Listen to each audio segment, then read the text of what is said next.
Hey gang, Megan from Forge Performance PT here. Today we're talking about thoracic spine mobility. Your thoracic spine is that middle part of your spine where all your ribs are attached. So kind of from just below your neck here where your shoulders are to just above your lower back there.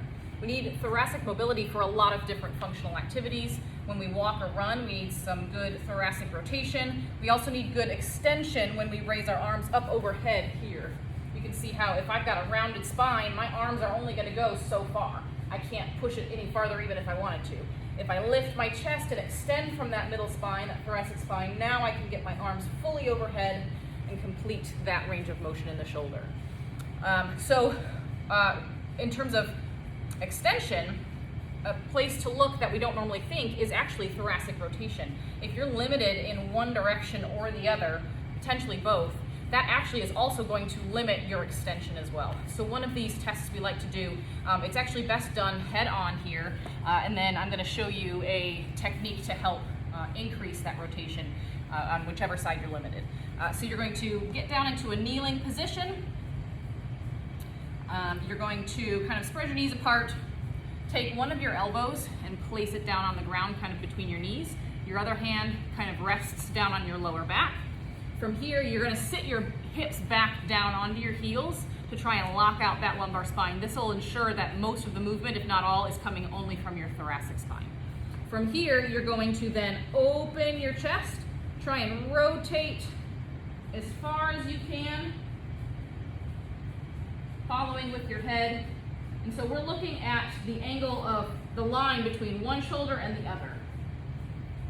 To test the other side, switch to the other elbow, hand on the lower back, and twist and look up. Again, looking at the line from the top shoulder to the bottom shoulder. Ideally, we have at least 45 degrees with the floor being the zero angle, right? You can see on mine, my right rotation is quite limited compared to my left, so let's work on trying to fix that. I've got a band here attached to one of these lower bars, kind of close to the ground. You can attach this to the low part of a rig as well.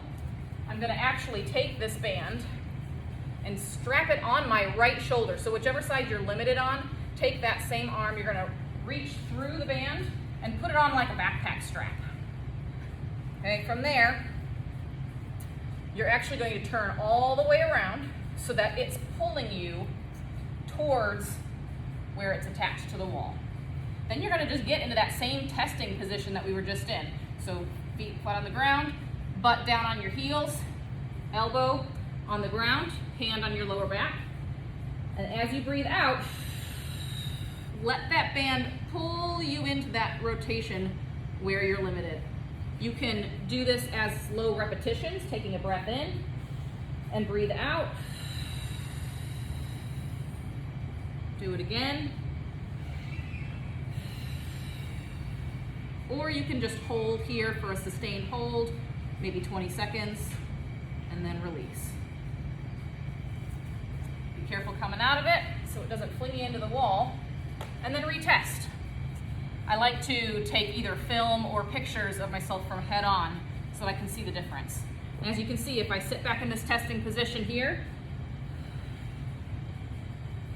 just doing that little bit of stretching has actually really improved my right rotation.